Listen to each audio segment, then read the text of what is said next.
I'm Matt. And I'm Nate. And this is Not Quite Religious, a podcast where a Christian pastor and former evangelical turned atheist have conversations about faith, religion, philosophy, and life while drinking coffee. Welcome to episode 60, where we're going to talk a little bit about brute facts and more about the rationality of belief on my prodding. And we'll see where that goes. But first, Anchorman. Now, Anchorman is a good movie. Does anyone disagree? Except, like, moms. I was going to say, I'm sure, like, females 50 and older are not. Yeah. I mean, there's some things that are definitely, like, a little 2004. Yeah, I was going to say, I wonder how it ages, because I haven't seen it in a while. Uh-huh. But it's just like, when I was 15, I thought Beavis and Butthead was, like, the funniest thing ever. Me too. And it was. And I've gone back to show my kids some clips. Uh-huh. Like The Great Cornholio, and I'm like, oh yeah, this is not really funny at all. My kids like The Great Cornholio. Yeah. I don't show them everything on Beavis and Butthead because my kids are younger than yours. But they like The Great Cornholio. Yeah. I think it's just because he says bunghole. I am the Great Cornholio. Every 9-year-old is like, if you say anything about a butt, it's funny. It's funny. Yeah. Sebastian. Yeah. He's now, he farts on me. Like, intentionally, and he cracks up. Yeah. Like, this gut, like, that toddler laugh, although he just turned 4. And I'm like, dude, why are you farting on me? And he especially does it at night. So I'm like, we change him, and we put him in pajamas, and get the pull-up on. And he tries to time it so that it's like, while I'm putting the pull-up on. That's awesome. And I'm like, dude, knock it off. He times it. That's so rude, but he's 4. But yeah, butts. Butts are funny. Right. Yeah, so Anchorman... we were just talking about Anchorman. We were talking about Will Ferrell. Yeah. And I made a statement that, like, I don't know, he's, like, okay, because he's kind of one note.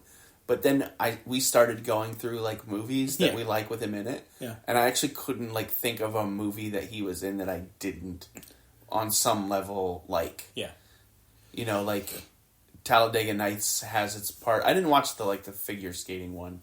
Oh yeah, there's a lot I didn't watch. Yeah, I watched the one where he was like a dancer, like with Rachel McAdams. Oh yeah. That wasn't that funny. But like then we talked about Anchorman and we both like the character of Breck. I think. I mean, who doesn't? Like with Steve Carell. Yeah, I mean, there's just so many comic geniuses in that movie too. Yeah. Yeah. Paul Rudd. Yeah. And I didn't see Anchorman 2, and I heard it wasn't that great, but I was talking about a movie that you hadn't seen or didn't remember seeing called Stranger Than Fiction, which allows Will Ferrell to like show his acting chops a little more because it's not just like a straight farce like everything else that he's in. Yeah. And it's a movie about a guy who wakes up one morning and starts to hear like a voiceover. And he comes to discover that the voiceover is the voice of a novelist who is famous for killing her characters. So he starts to begin to wonder like if he's a real person or if he's just a fictional character in a novel. And he ends up like confronting the novelist and tries to convince her to not kill him, or at least not tell him. To not narrate it before. To not narrate it before it happens. And does he die? No. I mean, no. I'm not gonna say. I mean, it's not. It's a spoiler for a movie. Actually, I don't remember. Okay.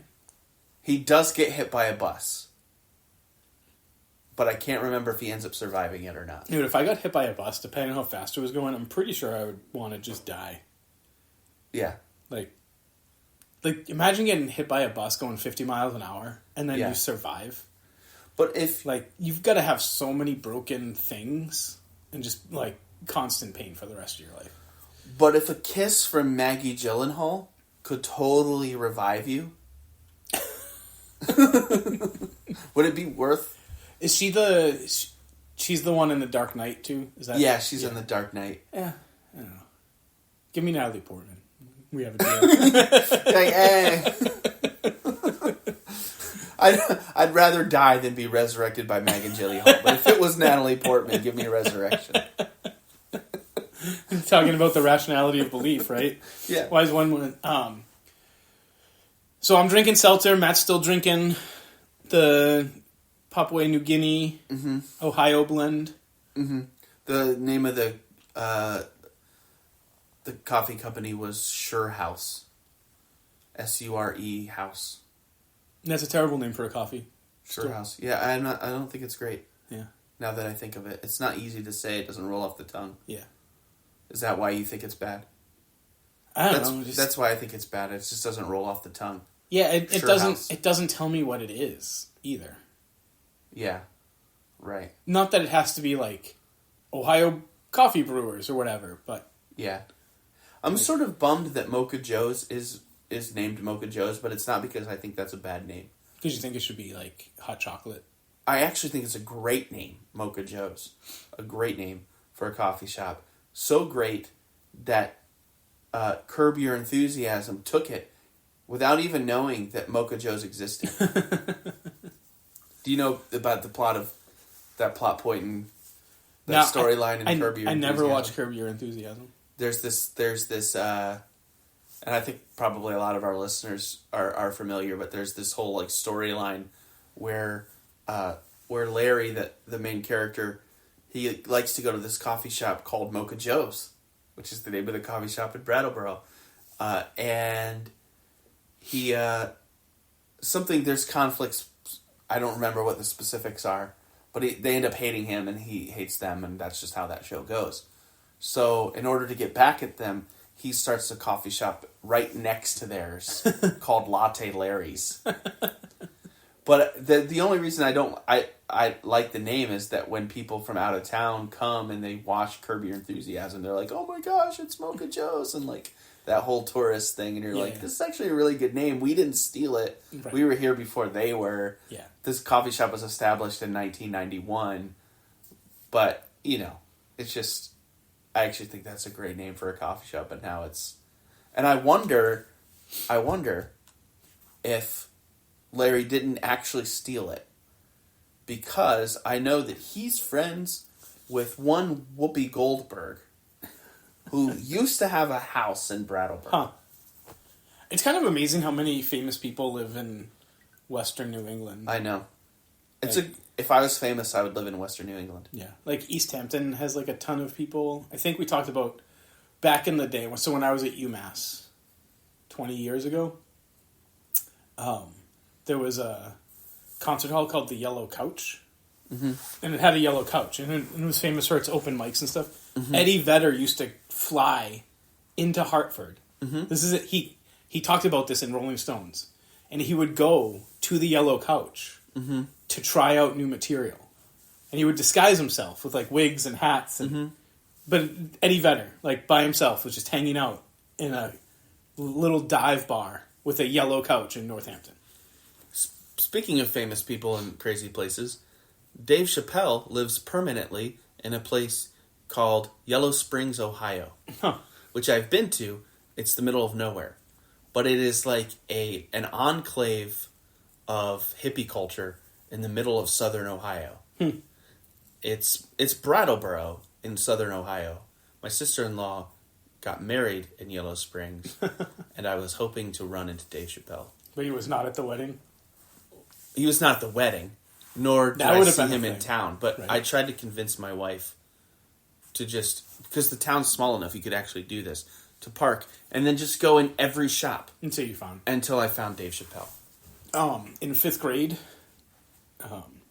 I lived in Braintree at the time. The New Kids on the Block were like the thing, and Bobby Mark, is that so? There's Marky Mark, right? Was he in? Oh, Wahlberg. So was it Bobby Wahlberg? Whatever. One of the Wahlbergs, but not Mark. It wasn't Mark. The other one. Yeah, it was. He bought his parents a house right next to my elementary school, and the amount of 5th graders who started walking home, like ridiculously far out of their way, because of where he so literally like across from my elementary school. So they would like go by his house, and like some of these people didn't live anywhere near his house. but they sure walked by it. Yeah. And then in 8th grade, also related, we were throwing snowballs at cars, which I don't recommend, right? But we were stupid. We're throwing snowballs at cars, me, Phil, and this kid, Colin.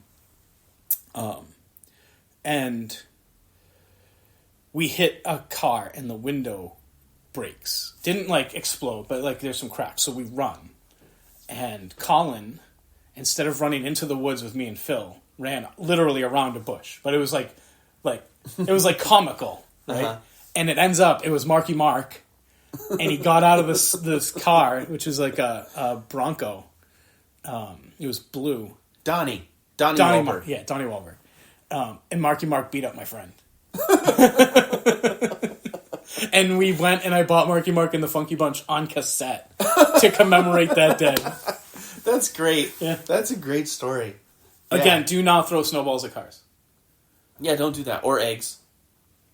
Or anything. Don't throw anything at cars. Don't throw anything at cars. Don't be like a chimpanzee and throw things Yes. for no reason. So, yeah, which is a callback to our last episode. Don't be a bonobo and throw other stuff at cars either. Don't be a bonobo and practice polygamy. Yeah. Don't be a although Mormon. you could... I don't know, but if being a Mormon makes you a better person, be a Mormon. That's good. Yeah, I have to accept that. Yeah. Based on what I said I don't last think time. fundamental Mormonism will make you a better person. Right. Right. At least not how Jeffries and other Right. pedophiles practice it, but Yeah. I don't know, if you're 30 and you have a bunch of other 30-year-old women who want to marry you, not for me, but... Yeah, I'm not sure you can get around polygamy without being a misogynist. I'm not sure.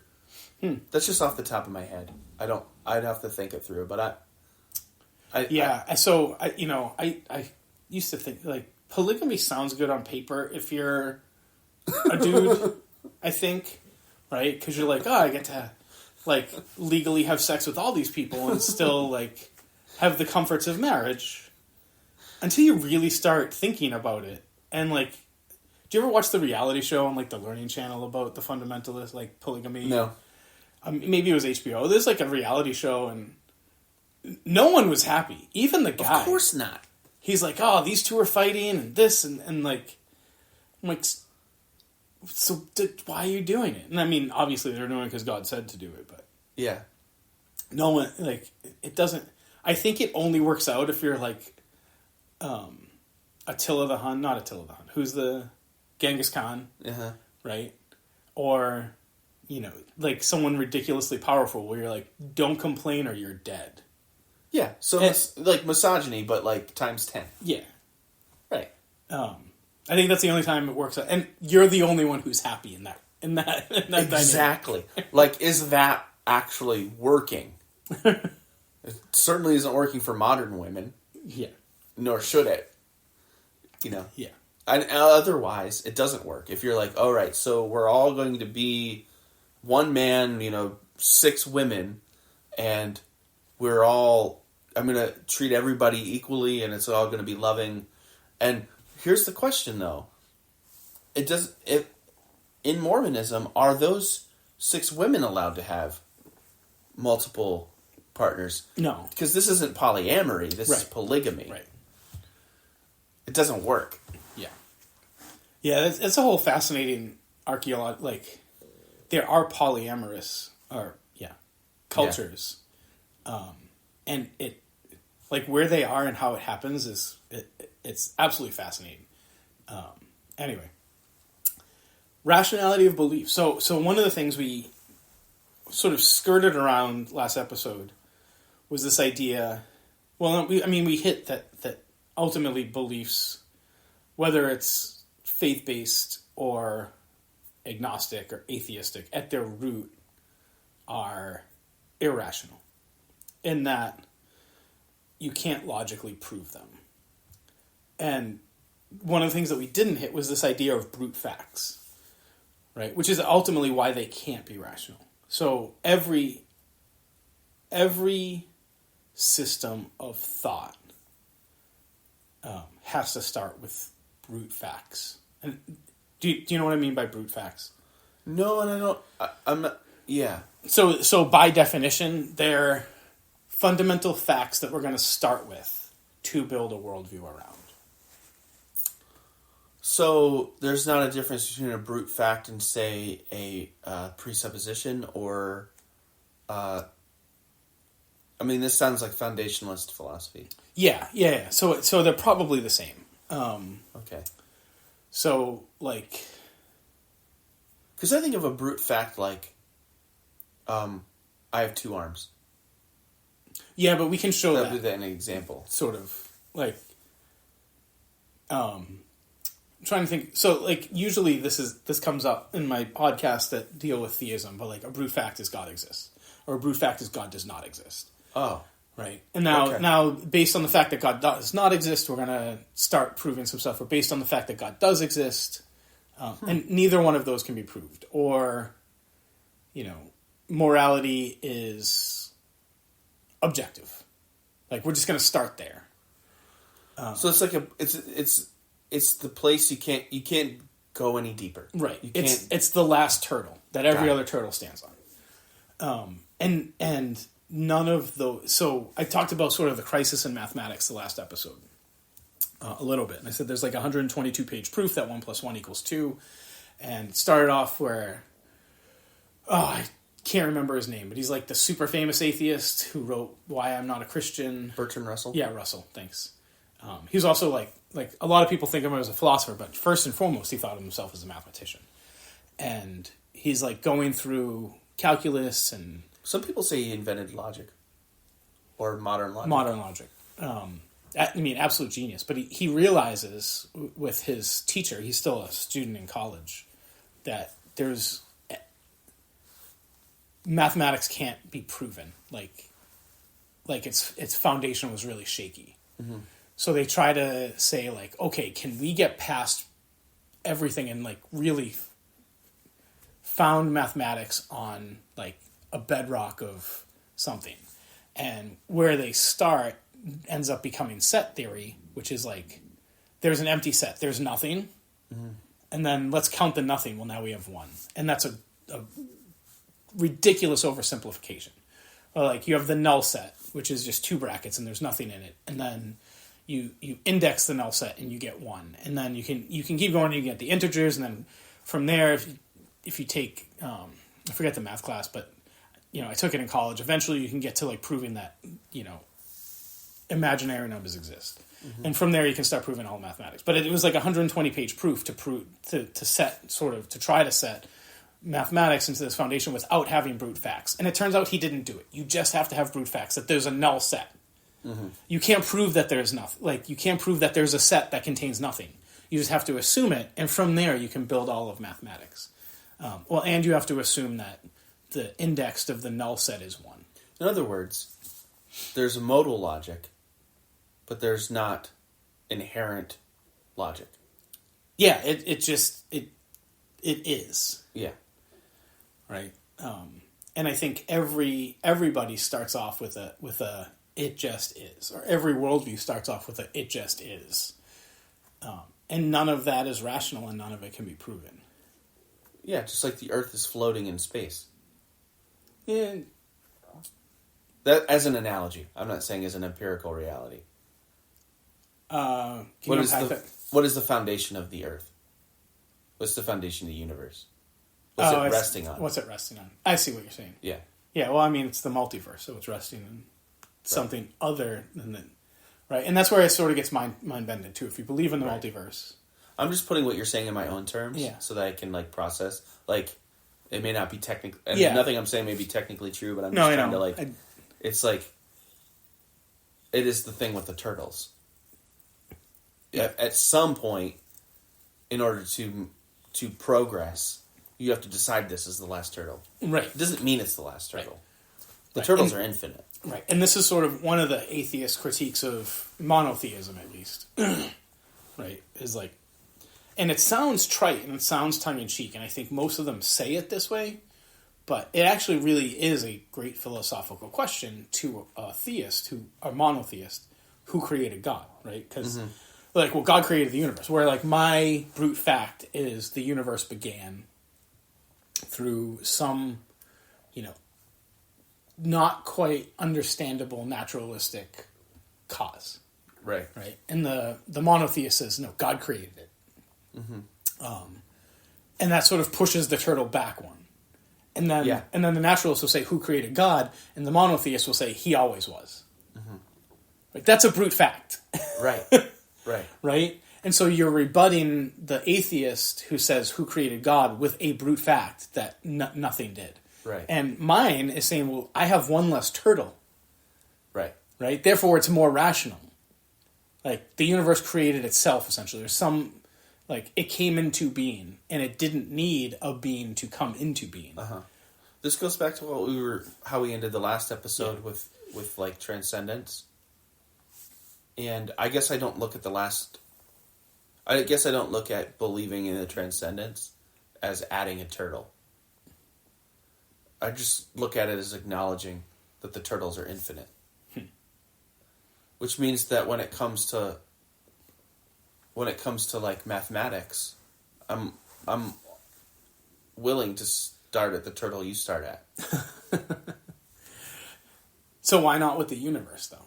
Because I do think, like, transcendence, which I'm going to contradict myself here because humans are not rational, which is a whole nother branch of what I think Piper's saying, too, which I'd like to delve into a second.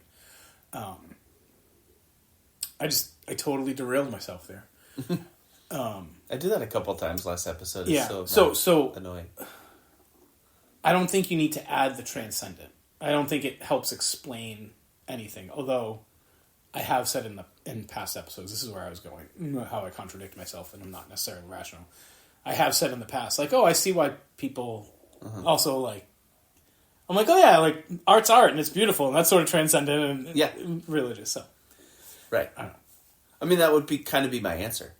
Yeah. Also, like, I would add that turtle because somehow it is useful to guiding us to sing carols instead of go back to the trenches.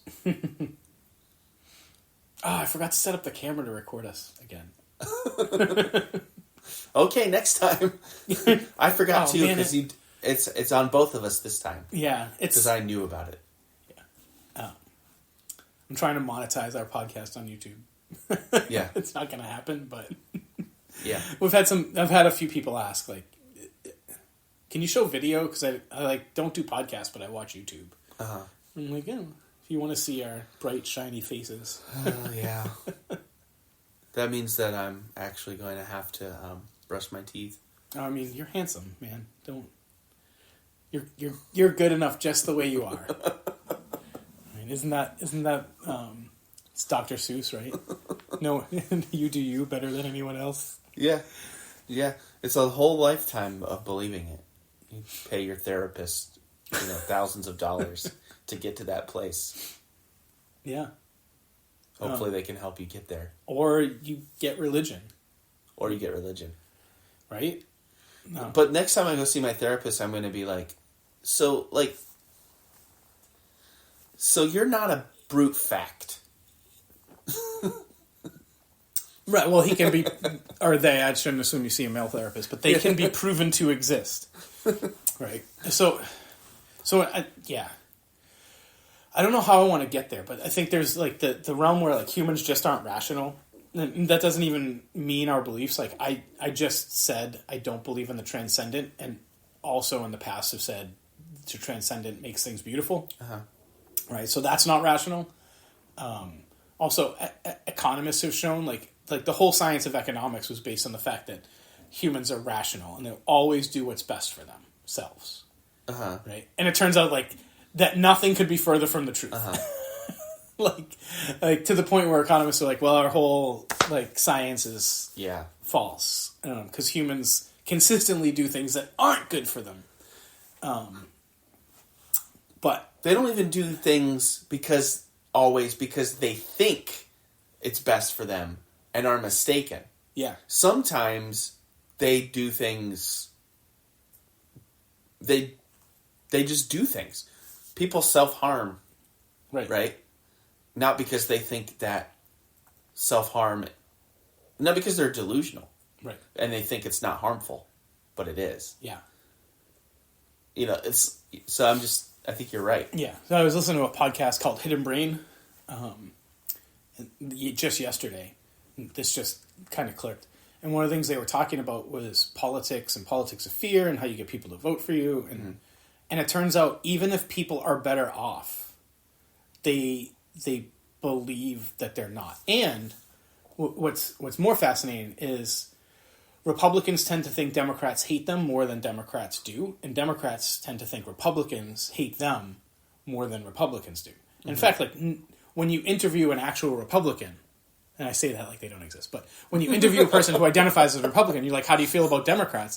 They're like, I don't know, I disagree on some economic policies. I don't think that, but like, Joe's a Democrat and he's my neighbor, and like we get along just fine. And the same thing with Democrats.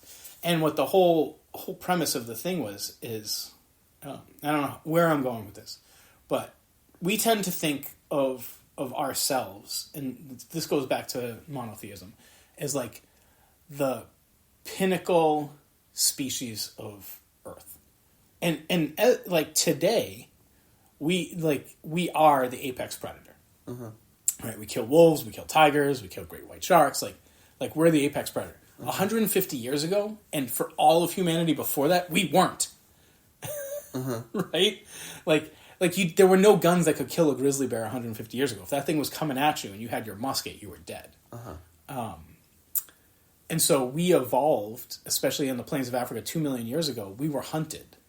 So we evolved as prey. So fear is actually like the guiding thing that drives all of humanity, right? So you think of monotheism, you think of fear of hell, fear of divine punishment, fear of retribution, right? When you think about politics, it's fear, right? If the other guy's in power, then I'm going to be persecuted. Right. And fear, by, I think, necessity is not rational. I don't know if I'm trying to swing that back more. That goes back to like that difference, though, between rational and explainable. Because fear is explainable. Yeah. In scientific terms. Yeah. But it isn't ultimately grounded in anything. I mean, it's grounded in survival, right? Which is, I think, what we were saying before. Yeah. Which is maybe the brute fact. That you want to survive? Yeah. That humans want. Yeah. I mean, I guess that's not provable. Right. It sounds to me like Russell's saying, let's pick our presupposition. Yeah, I mean, you have to. Yeah. Right. And I think this is often And let's make it easier for ourselves and agree on it. Yeah. I think this is where sometimes we talk past each other, and definitely where atheists and Christians in debates, if you watch them on like YouTube, talk past each other, is like, if you're starting off with two drastically different presuppositions / brute facts, you can never get to the other person. Yeah. Right? Yeah, I think yeah, that resonates. That makes sense. All right, podcast done. Can I talk about Wittgenstein? Sure. Because Wittgenstein's Russell's student. Okay. And in the beginning worshipped Russell. And also wanted to write kind of a logic book of his own. Not to surpass Russell, not at least at the beginning. But just to kind of like... Yeah, you want to do what your hero does. Here's another angle. Yeah. It's the same thing, but it's another angle. So he wrote this book that's virtually unreadable. It's called the Philosophical Tractatus. Unreadable because it's in Latin. Tractatus. It's actually not in Latin. I think it was written originally in German. It might be... actually, it might have been written in English. Yeah. I don't remember. But he does for... So the main difference between Wittgenstein and Russell, and Wittgenstein, when he sat down to write the Tractatus, was under the impression that he and Russell were in complete agreement about things. What he's trying to do with the Tractatus is go, I'm going to turn numbers into words. I'm gonna show that language is mathematics. Yeah. I'm gonna show that there's no difference between mathematics and language. And so instead of... It's much easier to do mathematics with symbols. Right. X and 1 and 2 and, that's why they do it that way. Mm-hmm. To try to do it with language is hard, but that's exactly what Wittgenstein tried to do. in the Tractatus, and it's just this like list of proofs, and then you have to go under, and they have A under B, and then later on it'll say refer back to page 4 when I said, and it's basically like this is what it would look like if you wrote a mathematics/logic book, but did it in all words. Yeah, that sounds awful. It's awful. And at the end, actually not at the end. I forget what the ending line is. The ending line is significant, but I can't remember what it is. But the opening line is that I think it's something like what is it? The thing. It's like to be is to be. It's something like that, but that's not it. I've always remembered it before, and then when it's time to actually say it on a podcast, I can't. I mean, that's me 75% of the time. I'm like, that guy who said the thing? Yeah. And you're like, Russell. Like, I'm like, yeah. And I don't want to, like, sit here and, like, Google it while I'm trying to. Yeah. So I'll just pass it up, and, like, we can put it on the Insta or whatever. This is what the phrase is that Matt was trying to say.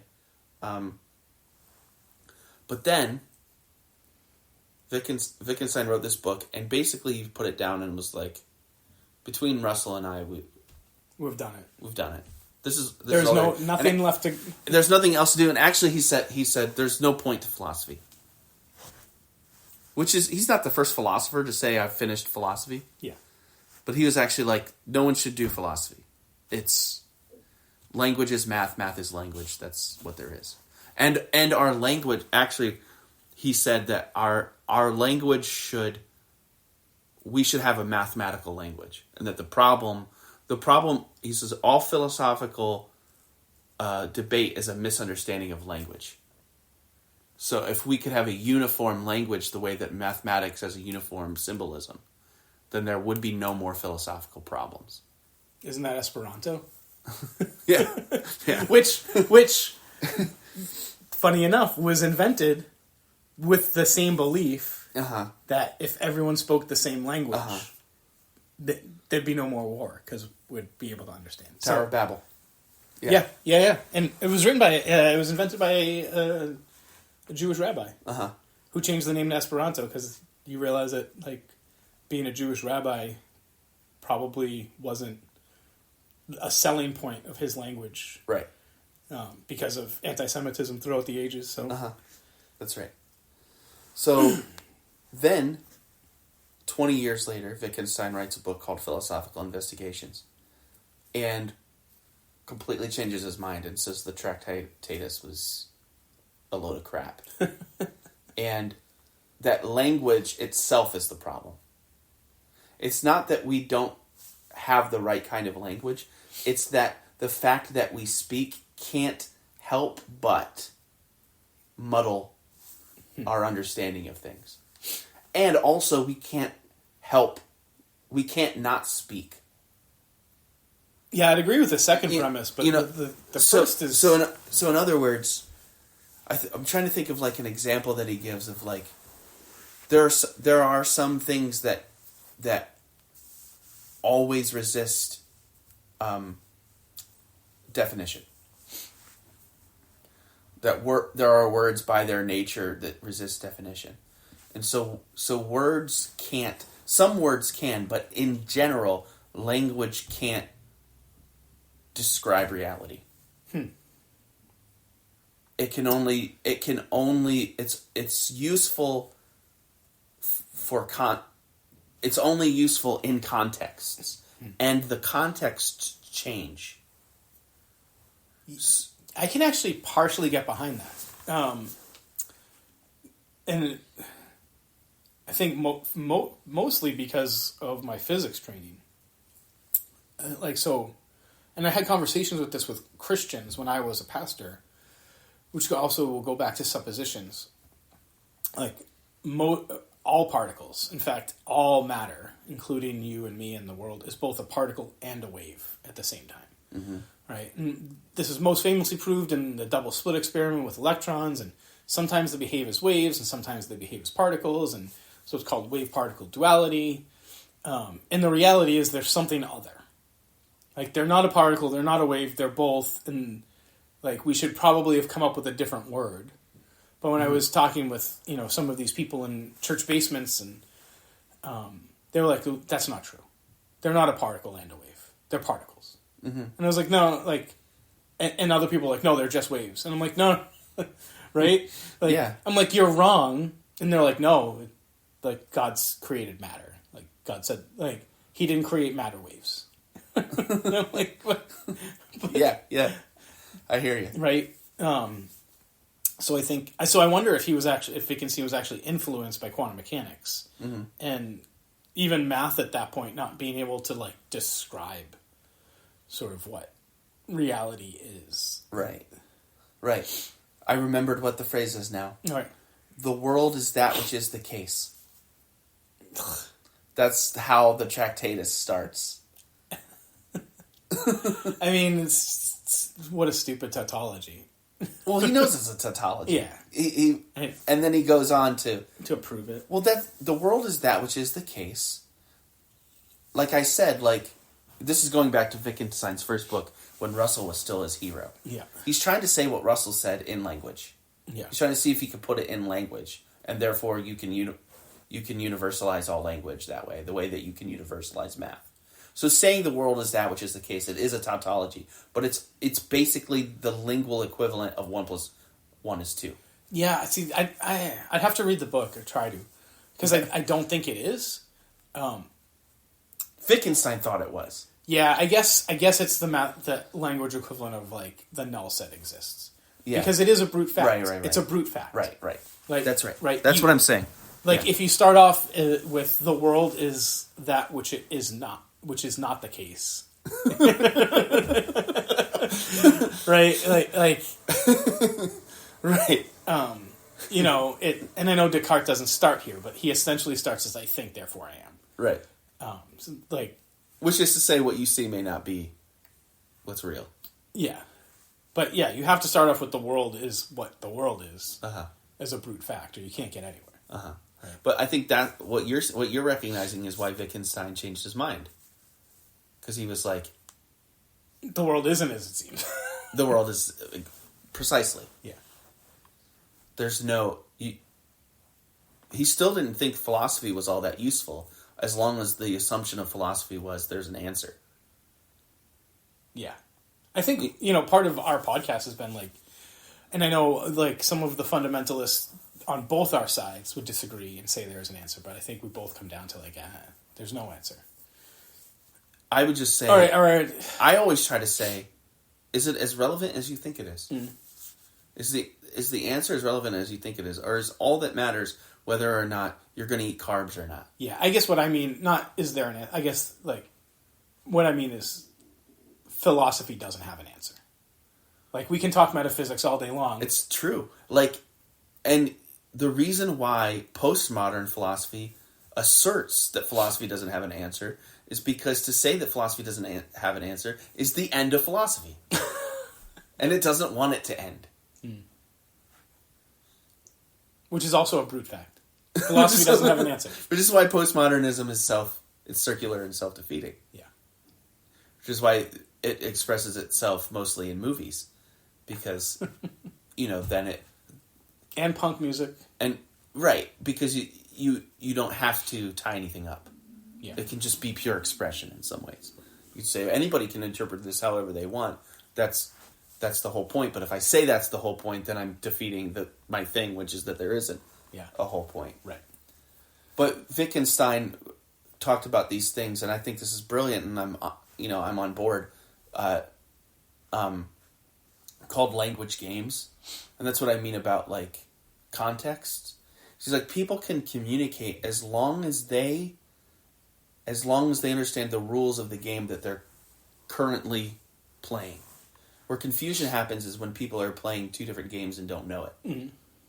And they think that they're having a conversation because they share English or they share French or whatever. But actually they're not speaking the same language because they don't recognize the game, that they're actually playing two different games. Yeah, and I think this goes back to my point about apologetics. Right. Both, like, our Christian atheist debates. Like, there's very few, and there are some who understand, but I think there's very few Christian apologists or atheist apologists who debate that understand that they're speaking the same words but a completely different language. Right. That's right. Like, I think there are some who got it, who are like, okay, I'm going to step in to your definitions and assume, and I'm going to play your game of chess. Right.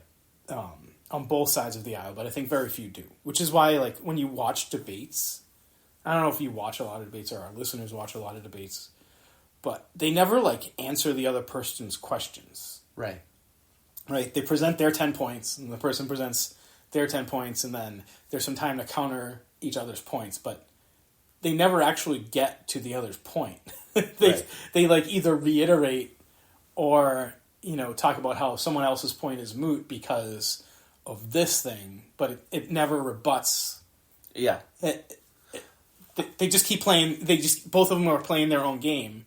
And I feel like listening to those, I go, I've heard this debate before. Oh yeah, there's one debate. And it's just, yeah, it's tedious almost. Yeah, I shouldn't say there's one debate. I do think Stephen Fry and Hitchens have a little bit of a different debate. Yeah. And they're well, it's interesting when it's the same language game. Right? Fry and Hitchens are they're the same language game. It's the same turtle. They just have differences of, like, where they would put the shell. Well, no, because they're this. I think I'm saying both of them. I think they're in the same game, but I think they hit the Christian game. Oh, I see. In a way that, gotcha. Like, whenever you watch William Lane Craig debate, Dawkins or anyone but Hitchens and anyone but Fry, when you watch these Christian atheist debates, it's always the same. It's the Kalam argument. It's morality. Yeah, yeah. It's just the same thing.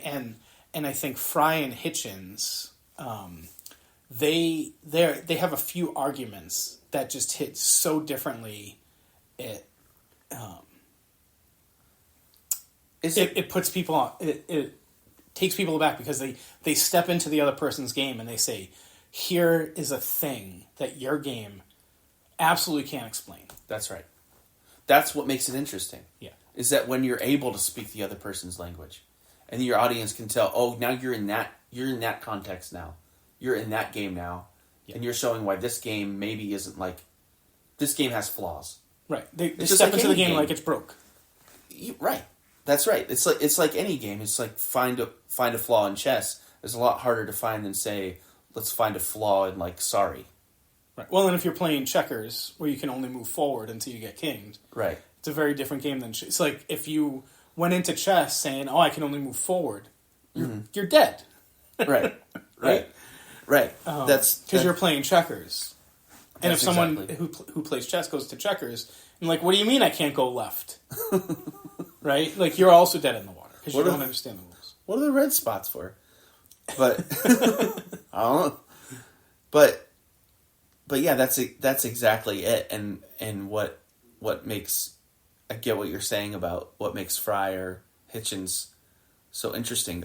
I was going to say that some of the criticism that I get from people who are quote unquote on my side, although I don't think we frame this as in terms of sides, but there's a difference. So people on my side they'll say, you give too much ground to Nate. And I don't look at it as me giving you ground.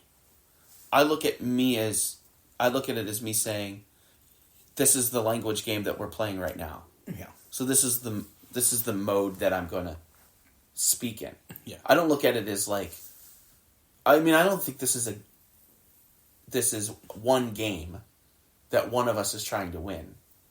Right. I look at it as two games that we voluntarily from time to time decide to, when you're talking about the transcendence of food, you're speaking my language. Right. You know what I mean? Like, because there's no naturalistic explanation for it. You don't go to bed at night and go, yeah, I really believe that. I really believe food is transcendent. No. And when I talk about turtles and things, like, That's the language game that we've set up. Yeah. And otherwise, it's not that interesting of a conversation. A podcast where an atheist debates a Christian Right. is maybe 2 episodes. It's been done. And it's probably something you've heard before. Yeah. It's been done by people smarter than us. Or at least more educated and like... Yeah, totally. Yeah. 100%. When we started, I had atheist friends who were like, effing destroy them. And I was like, even before we like released our first episode, I was like, that's not what this is. But they're like, demolish his arguments. I'm like, that's like that again. Like you're misunderstanding what we're doing. And if you want to hear my arguments against religion, like they're out there. Right. The one thing that the Bible gets right, no, I say that tongue in cheek, is Ecclesiastes. There's nothing new under the sun. At least philosophically. Right? Like, there's no new atheist arguments. Uh-huh. If we discover life on another planet definitively, I think that would add a whole nother layer. But again, it's not a new argument because there's already arguments from naturalism and evolution against at least fundamentalist creationism. Yeah. But also, you actually realize you couldn't... This is the difference between Tractatus and Philosophical Investigations. This is the difference between Wittgenstein's 2 books. Is that what he realized in Investigations is what I'm about to say is an example of that, which is you actually can't destroy my argument. Because the people that agree with me will never perceive it that way. And the people that agree with you will always perceive it that way. And the only time anything like real interesting happens is when somebody changes their mind because of our conversation. Right. Which is an improbability. Because I could be wrong about this, and this is the kind of thing that you know more about, but my sense of human nature is that confirmation bias is way, way, way, way, way more powerful than people's will to be objective. 100%. Which again is why we're not rational. Right. Like, so you're not listening you're either listening to this podcast because you just enjoy the banter. Yeah. If you're listening because you want to hear a debate and you want to make up your mind about something, like, I think you probably are fooling yourself, and it would be better to say you're listening for your biases to be confirmed. Yeah. So that's what I mean when I say you couldn't destroy me. It isn't... I mean that like in any debate. Like, what does that even mean for somebody to be destroyed? Right. For somebody to be destroyed is for the other person to go, and how often does this happen? How often does this happen? You see a formal debate and one person goes, I changed my mind. Right. 0. You're right. I changed my mind. Although I will say I changed my mind watching a debate, but right. There were probably cracks already. Right. And we've talked, there were cracks already. But yeah, I've never seen William Lane Craig or McDowell be like, oh, they got me. Yeah. You see a lot like, oh, we actually agree, it's just semantics. Right. Like... But yeah, then you're like, do you actually agree? Well, and, back to confirmation bias, the more they get into debates, the more they have to dig their heels into their position. And this is regardless of worldview. This is like, 1960s people debating tectonic plates, which was not, like, commonly, like, right? And there's, like, all this evidence of tectonic plates, and the science are like, no, right? And they're debating, and they have to dig their heels in more and more and more, and... essentially plug their ears and go la la la. Right. Right. That's everybody. Like no one is changing their mind in the middle of a debate. And I'm not sure like debate format is helping with a tribalism problem if we think tribalism is the problem. Yeah. You know what I mean? It's because of all the things that we've just said. But a conversation where somebody goes, at the end, no matter what, I've predetermined that I'm going to respect you as an individual no matter what happens. And I'm going to conduct myself during this conversation that shows that. Then what that reveals is that the thing that we're talking about is the means to a different end. So the end of our conversations about atheism and Christianity isn't that we make one look better than the other, but that it's just an excuse to have a conversation. It's something to talk about. And drink coffee. And drink coffee. Yeah. And that people shouldn't think that there's nothing rational or even pragmatic about that.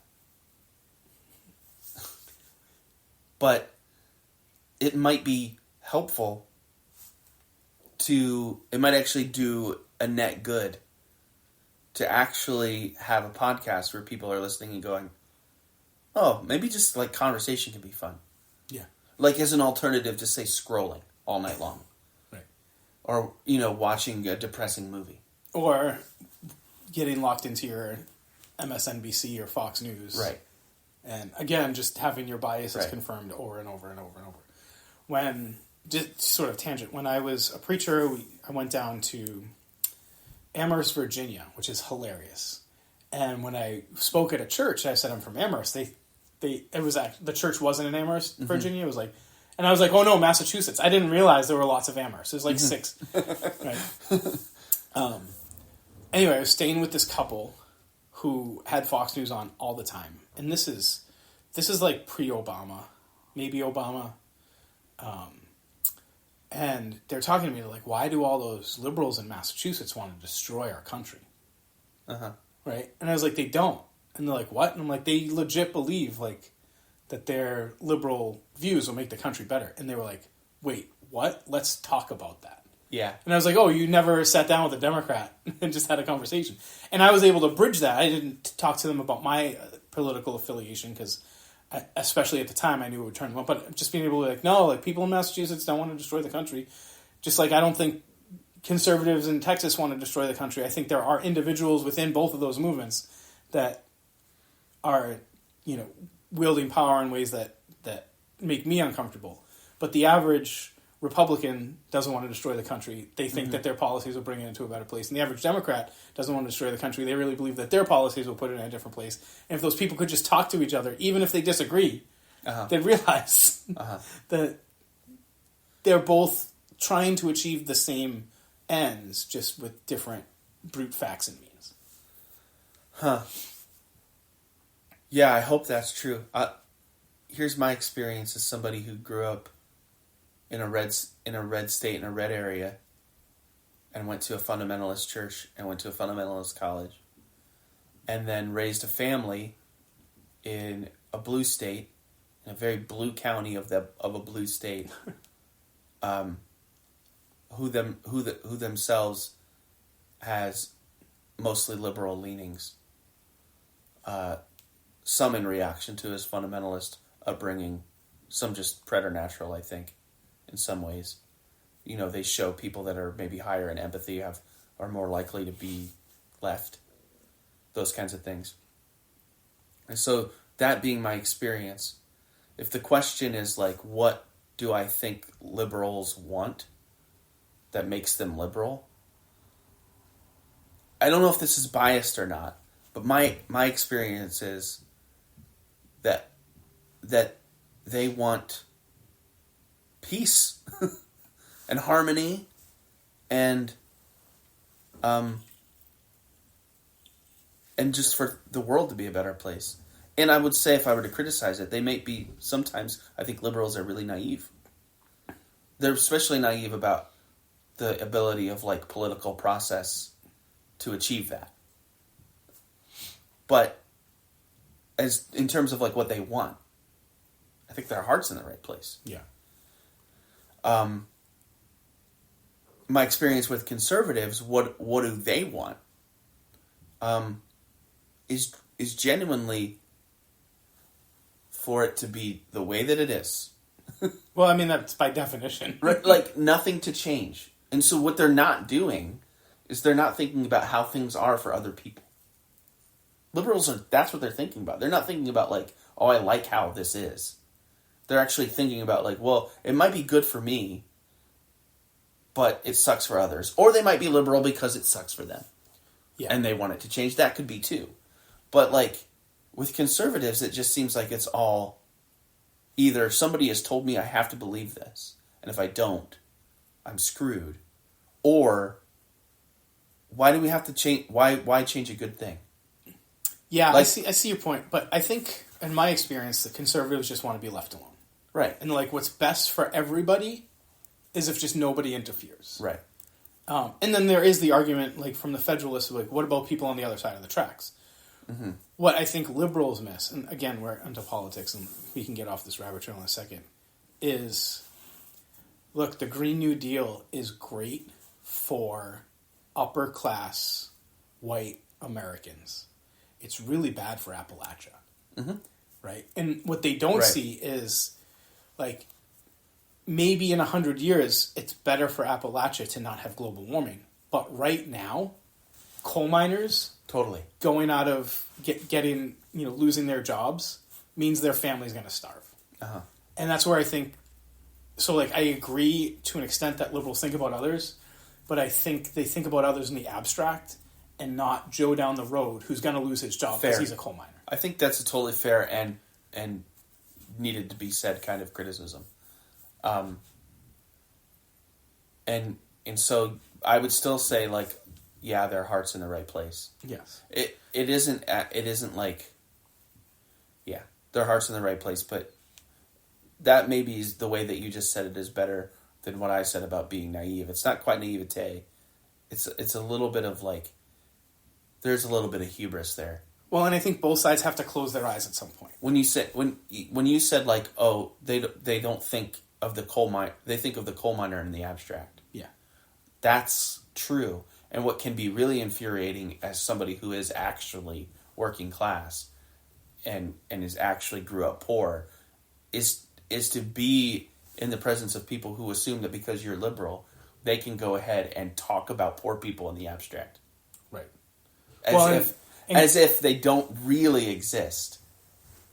Right. Well, and conservatives have the same problem, just with a different group of people. Yeah. Right? Which is why, conservatives were sort of anti-Black Lives Matter in general, because they're thinking about black people in the abstract, not their friend Joe, who's black and has been pulled over by the cops more often than not.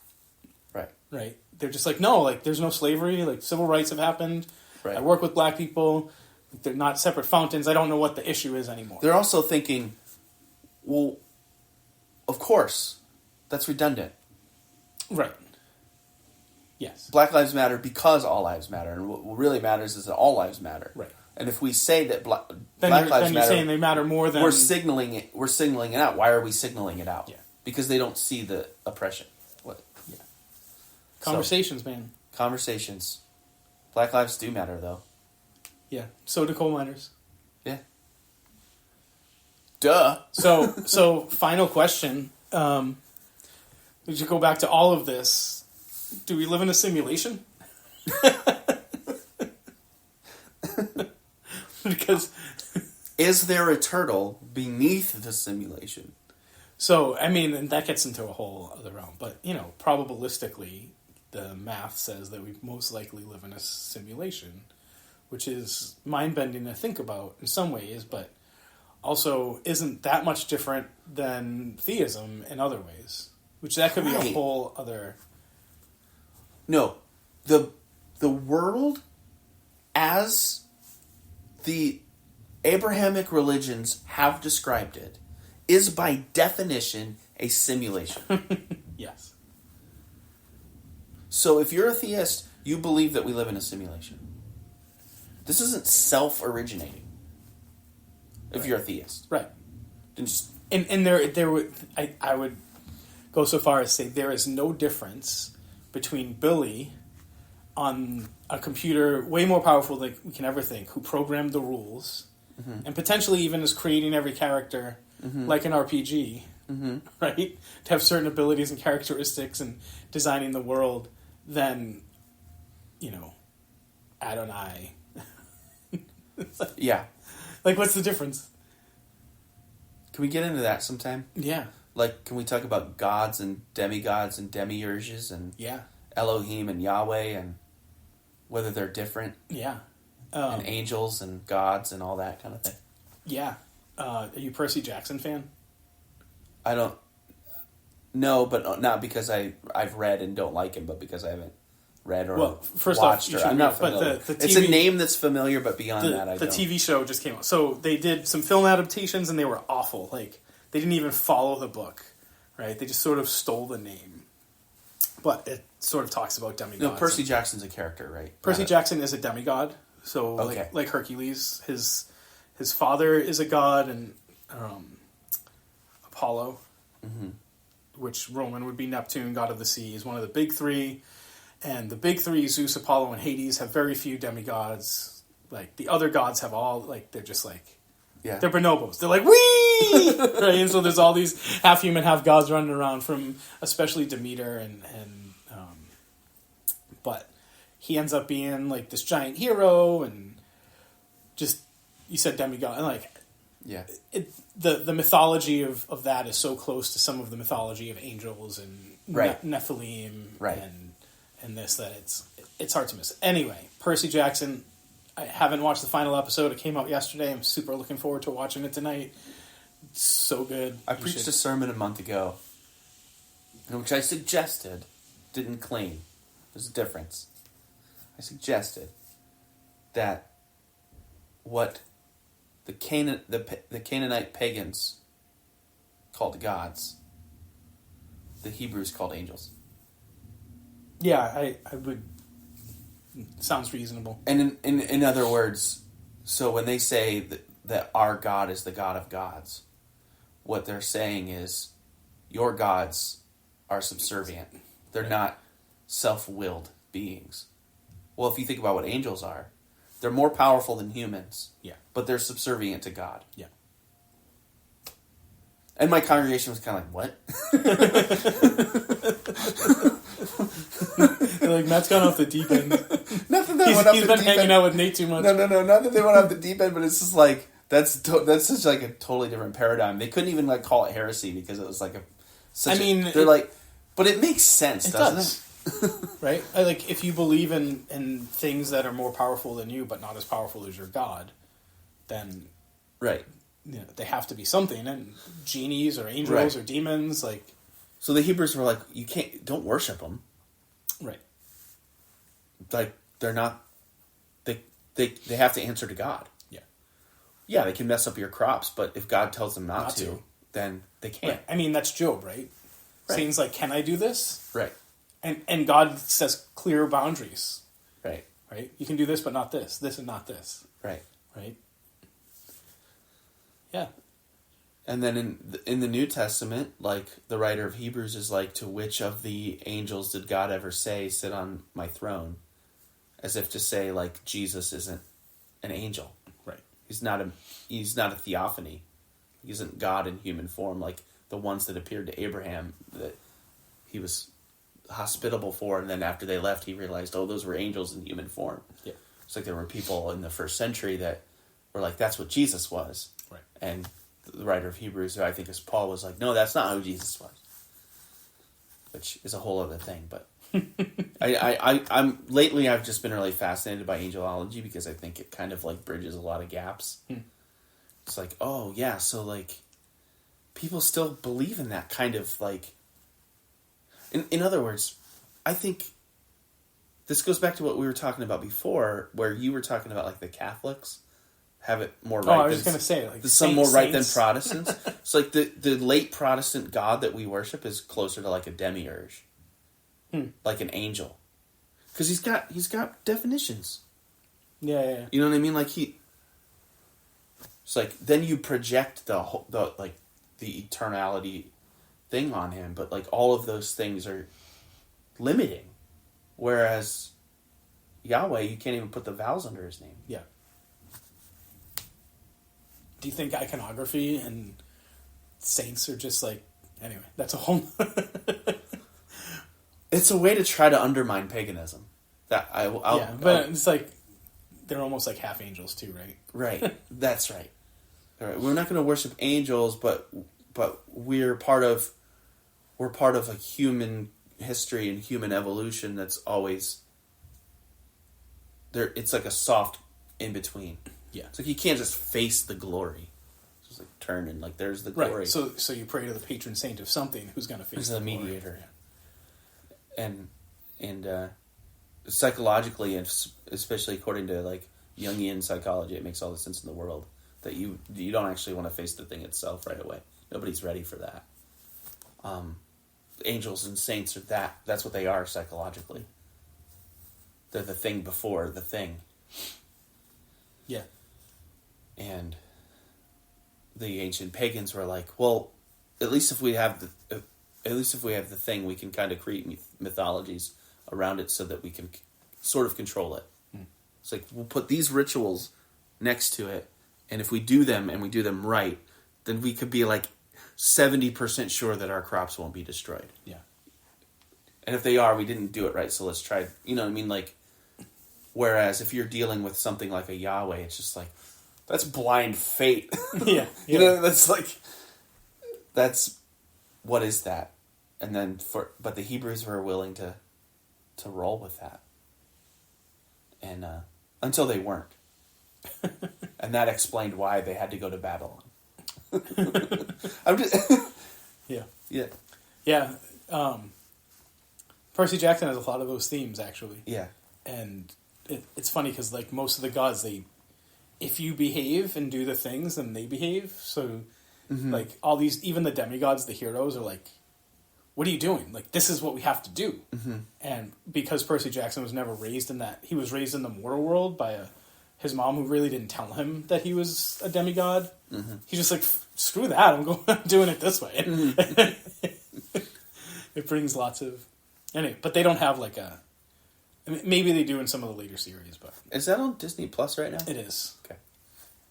Don't watch the movies, but the TV show is really closely accurate. That's what I mean. Is the TV show on Disney Plus? Yeah, super good. Personally, I don't believe we live in a simulation, but I do believe we live in a multiverse, which we could argue is actually just a simulation. Yeah. Yeah. And, which is also a brute fact. I can't prove it. Right. This Yet. is a good one. Yet. I found the bottom turtle! I should get you the book and have it somewhere.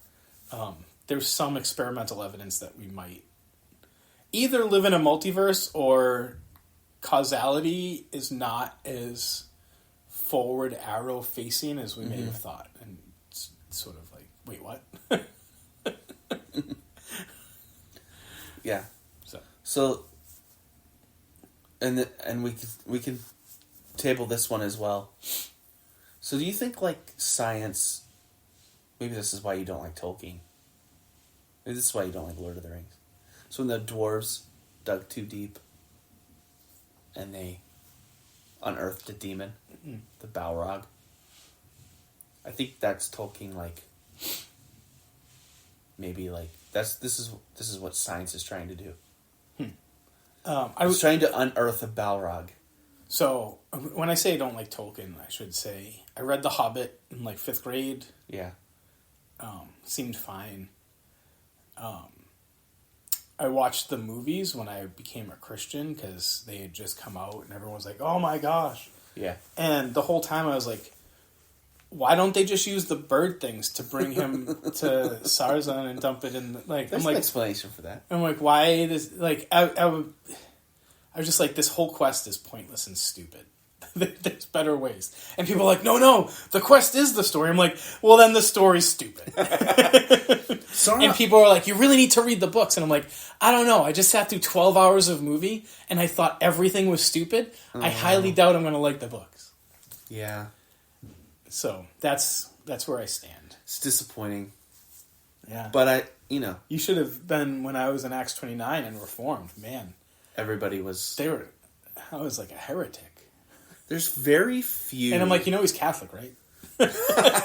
There's very few modern, but truly brilliant,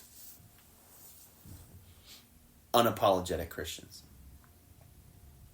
So, like, when there is one that even, like, non-Christians recognize their brilliance, like Tolkien or Lewis, even if they ultimately don't agree, they're like, okay, these were brilliant people. Yeah.